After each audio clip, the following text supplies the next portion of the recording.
Hi guys, welcome to today's podcast on the Africa we want. So today I'm your host Christine and Chido and Becky.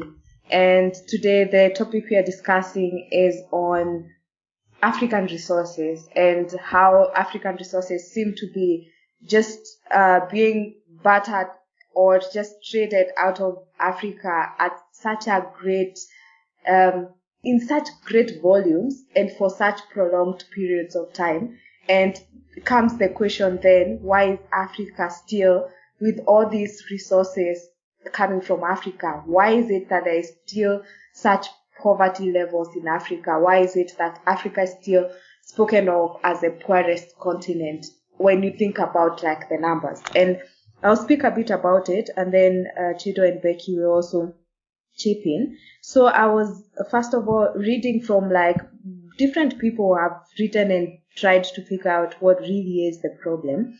And like one of the reports I was reading from the UNESCO digital library, and they were speaking about the natural resources and the historical origins of inequality in Africa. And one of the very good things that they note is that the control of natural resources and access to them is the basis upon which social classes and economic classes are formed in Africa. So to give an example is, in most African countries, there's a conflict on grabbing of land. So like the rich or the people who are in power, what they do is that they'll grab land, whether it's agricultural land, whether it's land with minerals, whether it's, like oil fields. What now happens is that there will be a lot of conflict about land grabbing. The person who has the upper hand tends to take the resources, and now that's how come like the social classes and the economic classes in Africa will be formed around that. So as a result, now what has happened is that there's these inequality levels that keep being perpetuated. This has been noted to come all the way from the colonial times. And granted that this is a very common scenario, not just in Africa, but world over. It will be the owners of the capital who will be domineering and to form the upper class or the class that is controlling the economy. But in Africa more so, when you look at the resources, is because you think that the natural resources should benefit the entire country, that they are owned by the people, they're not owned by a person.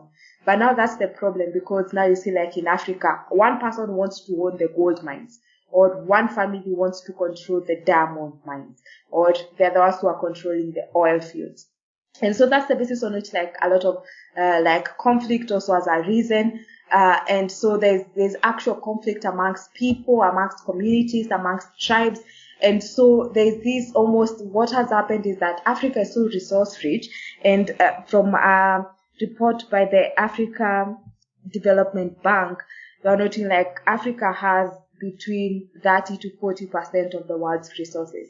When you look at like cobalt is like from DR Congo has like over half the known deposits of cobalt that exist in the world. DR Congo. The country is so conflict torn, you'll be surprised to know that they are so resource rich. If you look like also the other thing to point is under the Africa Economic Outlook report by the Africa Development Bank for 2020, when you look at like the thing that is noted time and time again, the biggest exports from Africa are raw materials. Like for instance, when you look at most countries, like literally just pick any country, Botswana, diamonds are their biggest exports. Look at Angola, it's oil. Look at Nigeria, there is oil. Look at South Africa, there is copper, there is diamond, there is coal. So, and look at most African countries, you see like they are exporting these resources. But then the question has always been like, it's almost like the resources are going out, but there's no actual return that's being realized in Africa. So there's this both situation where the people who are actually owning these mines, who are grabbing these lands, who are doing this, are the class in Africa that's in control of these resources, who are like, mainly it's the people who are either the politicians in Africa or they have some political control, so they tend to be able to oppress, remain in the government, and still grab these resources, and the resources are just held within that class. Therefore, poverty levels still remain the same. So it's almost like the resources never quite flow down. So I would like to hear, like from Becky, what are your thoughts on this? And I know constitutions of some countries, especially like South Africa, from what I understand, is that the resources such as like the diamonds, the gold, and they are held by the people. They are held in trust for the benefit of the people of South Africa. Like, so that one person, doesn't matter who they are, they can't own the gold mines or the diamond mines in South Africa for their benefit. I'm sure constitutions of other African countries may provide something of the same, like say, like land belongs to the people. But in reality, there is always like the people in power are the ones who are actually benefiting on this. So, Becky, what are your thoughts on this, especially on these things that I'm noting? Do you have any thoughts on it, or what's your view on this discussion? I think you've actually touched on the main nerve points. The first being the irony of Africa having so much, yet deriving so little benefit from it. And I think there was something interesting that I picked up as I was reading. I think that Africa sort of suffers from what the investigative journalist Tom Burgess calls colonial hangover. So he describes this as a phenomenon where when the colonial powers were leaving, there were elites that rose up in several countries, and they took up both political and commercial control in a way that there is very little dichotomy between what's political and what's commercial.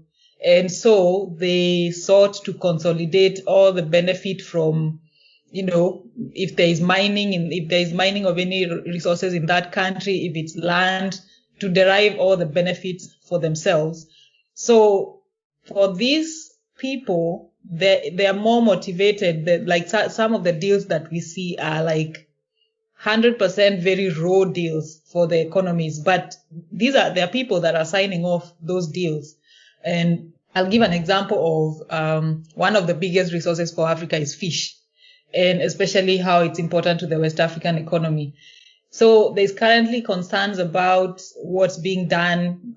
There's a lot of illegal fishing going on in the deep seas, and some of the ships that come to fish are 100% illegal activity. But there are others, especially European ships, that are not illegal. They have quote unquote all the papers. So these are deals that you find for some of them. I think the European trawlers pay 8% of the total value of the fish they catch. Chinese trawlers pay about 4%. And you look at such things and you ask yourself, who even signs off such deals? Like in what universe does that make sense? I don't know much about, economic policies and stuff, but in what universe does it make sense to sell anything at 4% of its value? And what we are talking about here is not like normal fishing. You're talking about trawlers that they sweep everything from the deep sea and carry everything, including the small fish and the matured ones. So there is both for food, and then the small ones are used for fish meal, for animal feed. And so this is jeopardizing livelihoods in West Africa, because there are several countries that depend on the fishing economy, both for food and employment in that ecosystem.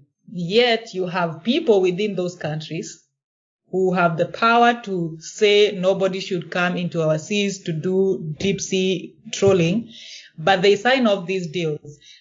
It just reflects there is no, I don't think at a national level there is that kind of deal makes any sense, but it just says something about the people that are signing it off. There has to be some benefit that they're deriving from it that is, under the table. So there is a lot of such things that they're not out, they're not documented. You can't point fingers and say this is exactly what's happening in country A or country B, but you just know that there are things happening.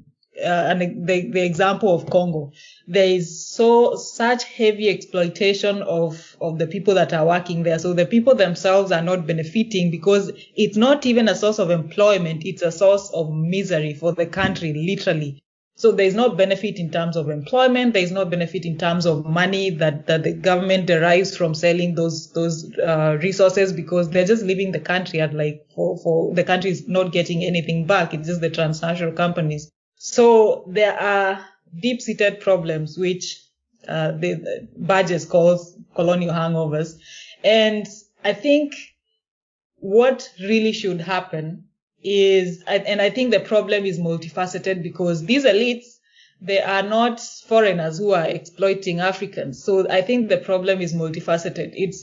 There is complicity on the part of the people who are showing up with intention to exploit the current situation, and also the locals, the Africans who are selling out their own countries by, first of all, either doing clandestine deals using national resources in such a way that they derive all the benefit from it, or signing off deals that are raw for the nation, such as, the country doesn't derive the value that they ought to derive from these resources. So it's a multifaceted problem that cannot be solved, say, there are people that point fingers and say, oh, it's African people's problems, that they're the ones who are selling out their own people. But both the person who's coming with the intention to exploit and the one who agrees to the deal are both to blame. So I think it's a multifaceted problem that also would take like a multifaceted solution. That's quite interesting, Becky. And especially, I think, African leaders, it's almost, like the example you gave about fishing, and it's almost fishing with the young fish and literally just making the entire species extinct. It's almost like you're robbing your own self of your own resources. It's a deal where you go to your own bank, rob your own account, and just, live with it. Another question that I have in my mind is, who should be responsible? The West is benefiting, and a business who is benefiting from fishing the high seas in Africa will not even have the slightest, feel the slightest need to control their greed, because that's what it is, or by getting the best deal at 4% of the value of the fish without thinking twice about it, or just like what's happening in Congo, at the very least build a road or something, develop the country, give people better livelihood, give them schools. But such people will not think about benefiting that community, and you can look at it that's not their community. Maybe because someone can just take the resources, ship them out to the US, for instance, there are roads there, there's electricity there, they lose nothing. But an African leader who is doing that and yet is going to drive through that road with potholes, it's self-defeating, And this African leader, you can say, but they have their investments offshore. But they have to be in the country, driving through those roads, living through whatever neighborhoods, because they need to be present to control these resources. Anyway, it's quite an interesting dilemma, this one. So Chido, what are your thoughts on this whole discussion? Okay, thank you, Trisha. I think you guys have really pretty much summed up the whole issue. You have highlighted the inherent problems within the continent.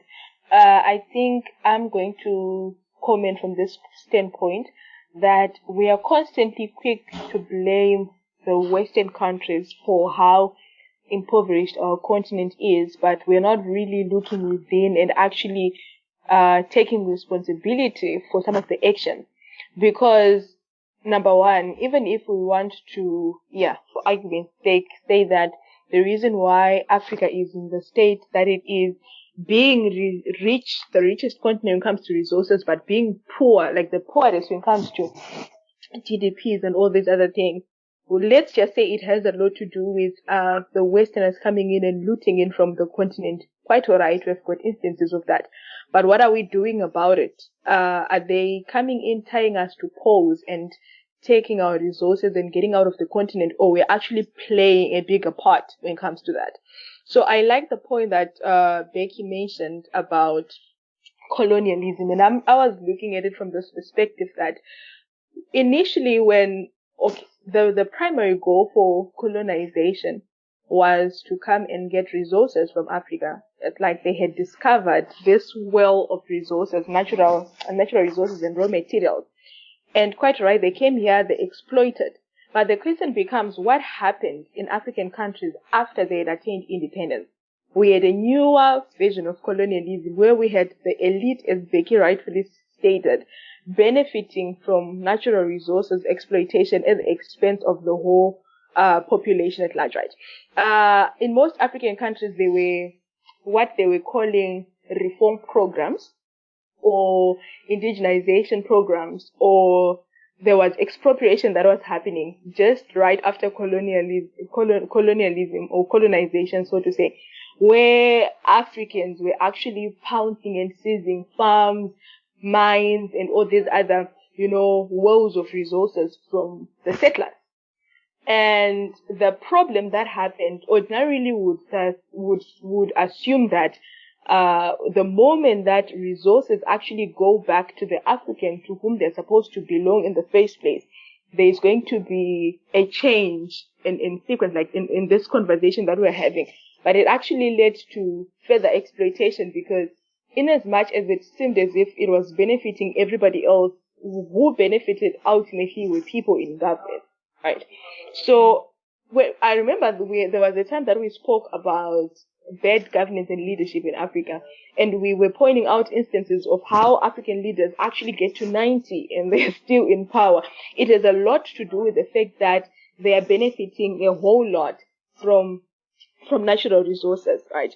I will give you an example of, I'm sorry, I think we're going to single out DRC, where during the Kabila regime, we had an instance where they decided to transfer natural resources ownership from the public to private enterprises. So what in essence was happening there, you would almost think that these private enterprises were independent of the government, but actually they were just entities that were under the Kabila regime. So they decided to take wealth from the state and give it to themselves as private entities. If you try to look at I'm very concerned about the status of mineral rights or mining rights within most African countries. One thing that that is very common in their acts is that the mineral rights in every African country are not owned by the people. They are owned either by the office of the president or the state, but being under the authority of the office of the president. In countries like South Africa, where you actually have them amending their Mineral Rights Act to actually say that mineral rights are owned by the state. So in an instance where you have got an act that says that mineral rights are owned by the office of the president, like for instance in Zimbabwe, it becomes a question of how then does the person who owns all mineral rights within that country, how do they want to use them? Are they going to use them for their benefit, or are they going to use them for the benefit of the country? We have got well-known presidents in Africa who actually own 3/4 of mineral rights within their own countries. I mean, honestly. And most of these other resources that we end up talking of being smuggled and all that, I actually don't think that they are being smuggled because they are benefiting the West, but actually it's the same people that are in government that are looting from the same government and smuggling the resources out. So the black market, if we're being honest, actually thrives on Africa, and particularly the elite in Africa, because those are the people that take stuff to the black market. You would realize that there are a lot of secret deals or secret dealings that actually happen in Africa. Hey? There is an instance that is actually very funny, where an Israeli businessman was given or sort of forged a close friendship with the Democratic Republic of Congo, and he was granted almost a monopoly on exporting the nation's diamonds, like all the other diamonds that were being exported from DRC were being exported by him. And he quickly became a billionaire because, I mean, these are diamonds that we're talking about.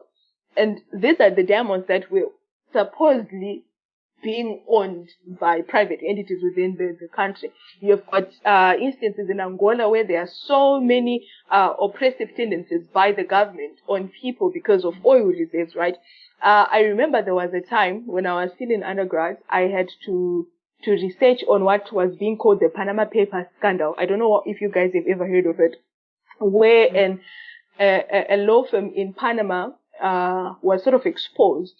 It had a lot of documents that were speaking to corrupt tendencies by most of the world leaders. Most of the prominent people that we know that are in the media industry, because I know Jackie Chan was also mentioned there. You know, we've got presidents, prime ministers of countries were implicated in that scandal. So what the law firm would do is they would go to it and it would open offshore accounts. It would help them with evading tax, tax controls and all those other things. There was racketeering, there was money laundering that was being done through the law firm. And it implicated a lot of African presidents, and part of the revenue was actually from natural resources. So if you look at it now, it then just makes us realize that we can make all the noise we want about how the West is benefiting, but in actual fact the problem is within.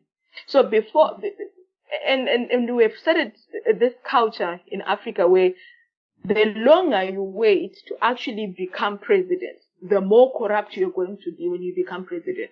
What do I mean by that? We always try to have hope in these opposition parties, but we have got countries that have opposition leaders getting into power finally, and them proving to us that actually they were cut from the same cloth. So it then makes me feel like we need to actually have a whole system overhaul when it comes to the continent. When it comes to leadership, there should be strict accountability structures that have to be put in place to ensure that we actually start tracing all these other outflows of natural resources or value that are happening. Then we also have an instance where I'm not going to turn a blind eye to that, where we have got the West actually being at the forefront of exploitation within the African continent.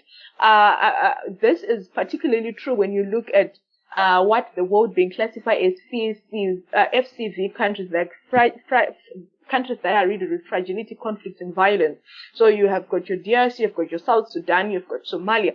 So when you look at those countries, it would seem that the global South actually benefits from the fragility state, from the violence and the conflict that is happening in those countries, because there is no accountability. People are not really worried about where the demons are going, where wildlife is going. Everybody is pretty much concerned about their safety.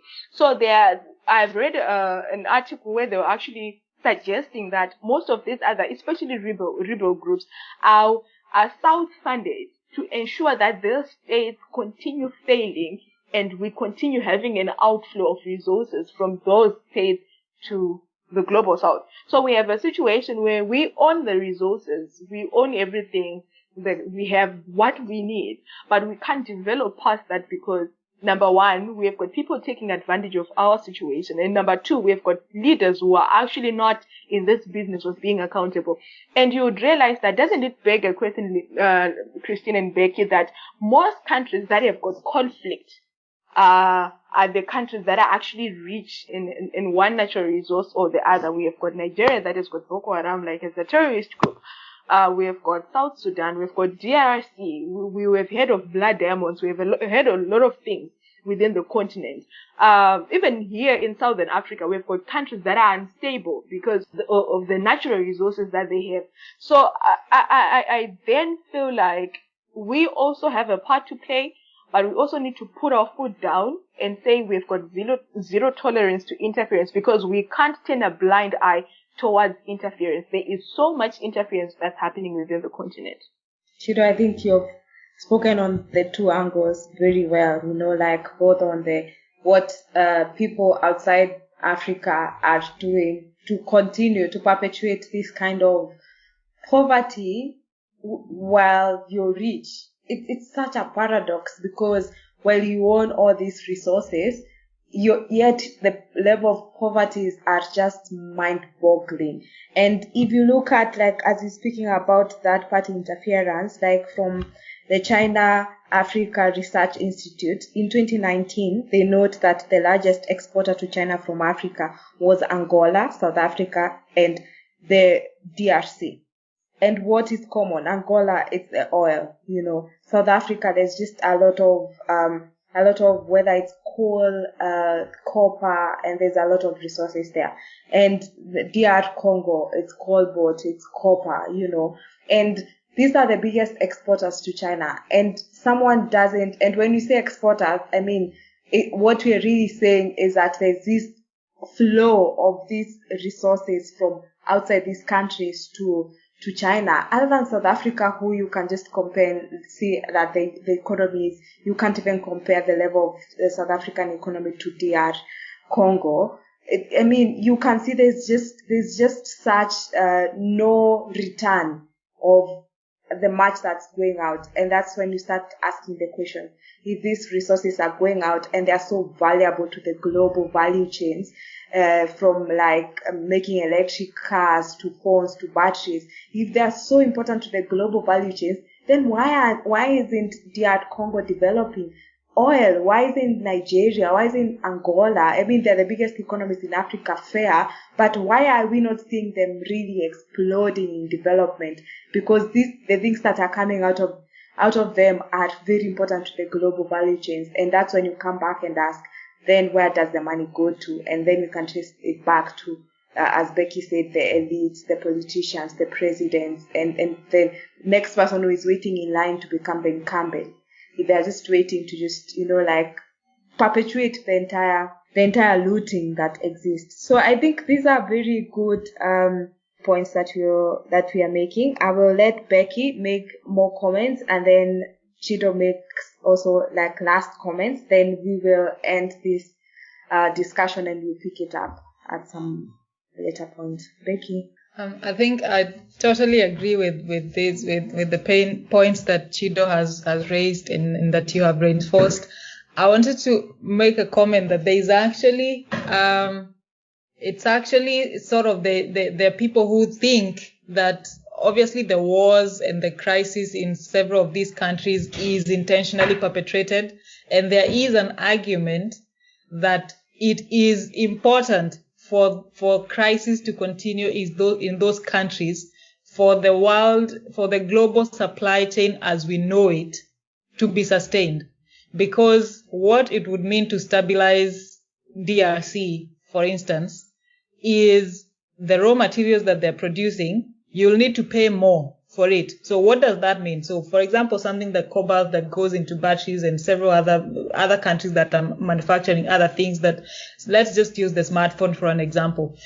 The things that are needed to assemble a smartphone, if you start paying what they are worth from an African country, the smartphone will not get to the end user for the same price that it's getting them for right now. And nobody wants to jeopardize the global supply chain and manufacturing prices. So there is a threat because the financial system and the global supply chain as we know it was already built on these wrong values of we can cheat these countries and get the raw materials for basically nearly free. So you would have to undo the entire supply chain and manufacturing and build it properly based on proper values. So who has time for that? Nobody wants to lose their industry and start from scratch. So it's not going to be a simple problem because number one, you need to correct the whole supply chain. How do you source for resources ethically? And then number two, you need to sort the financial system that enables these clandestine things to happen in a way that we can have an agreement and no money is exchanged within my country, all of it, or you pay my USD to an offshore account.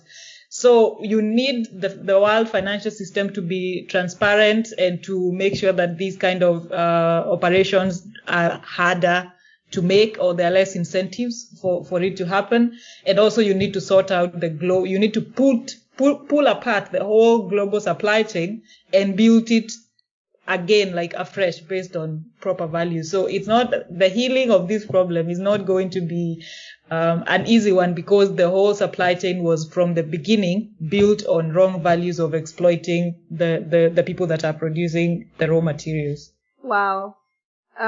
Thank you so much, Becky, for giving us this perspective. I actually had never looked at it from that perspective, and it seems so selfish and self-centered. I mean, it's crazy, because when you start looking at the effects of the conflict continuing in those countries, which then makes me understand, because I think end of last year, I was looking at conflict-affected areas within the Asian region, and how you've got most countries not really paying attention to what's happening in them. You talk of Myanmar, I don't know the names, they're difficult. But the thing is, you would obviously expect the global community, isn't it? We say we're part of a global community or a global village, to actually, try to look at the root cause and try to initiate peace settlements and all those other things. But their efforts are actually ill-fated. And now you've given me a broader perspective as to why also it's like that. Because if you really look at most of these countries, for real, that have got issues of conflict and violence, they're actually the biggest exporters of something that is significant on the global market. I just wanted to point out about, when I think you mentioned something about South Africa being maybe one country that is a bit doing better within the continent. And I wanted to say it has a lot to do with the structures within the country. Before we even go to accountability and whether it works or not, let's talk about who owns the economy in South Africa.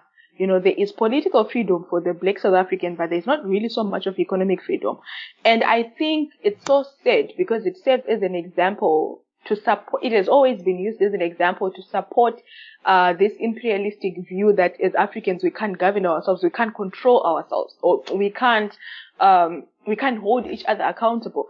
Because what happened, if you try to read the history of South Africa, you would realize that when they got their independence, they pretty much got political independence. But when it comes to economic independence, not so much of it. And the economy in South Africa is actually run by white South Africans.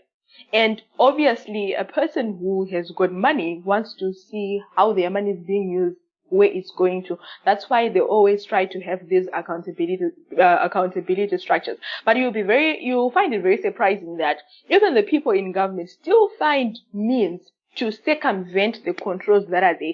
Because if you look at the corruption indexes, like South Africa ranks way higher in Africa. But in terms of economic development, it has a lot to do with the fact that who controls the economy. So I feel that we really have to try and separate the economy from the politics of the day in most African countries for us to actually see things moving. The people who have got economic interests should by no means have political interests. That's the way we get, because then they are going to force the government to be accountable, right? A person who gets into politics basically is supposed to be a public servant, right? You can be a teacher for all we care and then just be president. The people that actually control, like the people that have got the wealth, or the people that have got businesses, the people that have got entrepreneurs, are the people that are supposed to be holding public office holders accountable and actually not being public office holders. And I don't know how we can do that. I remember reading a story that happened in Europe about a minister who went to buy coffee and mistakenly, according to her, swiped for that coffee using, I think, the card that she uses in her capacity as minister. And she got fired for $7, like $7 worth of coffee. They had to be like, no, this is how it starts. So look at it. We have got people who are being held accountable for as little as $10, right? And then we have got people who are not being held accountable for more than, let's just say, 2 trillion that has gone out of Africa so far. So I feel like we really need to start taking accountability issues seriously as people, because if we don't do that, I fear that anything is possible within our continent. Chido, thanks so much for those comments. I think in the next discussion, for sure, we need to have a discussion, especially what you noted about South Africa. Like the people who are in power, in the political power, and the people who are controlling the economy, there needs to be a separation. I think that's the only explanation you can have for why the South Africa economy is, despite the corruption, the state capture commissions one after the other, despite almost all the scandals that you've seen in South Africa, the economy still keeps running. And maybe we just need to do a case study on that and just see what are the lessons for other African countries can take from that. But the honest truth is that African countries really, really are not helping themselves in any way when it comes to how they're dealing with the resources. It's as if the resources will never be exhausted, but much more thought needs to be put into that. Thanks a lot, Becky, for joining today, and Chido. And everyone, thanks a lot for listening. We will do a second part on this, but share your comments and your thoughts on this so that we can pick up and make the discussions more relevant. Thank you, everyone, for joining us today. Bye.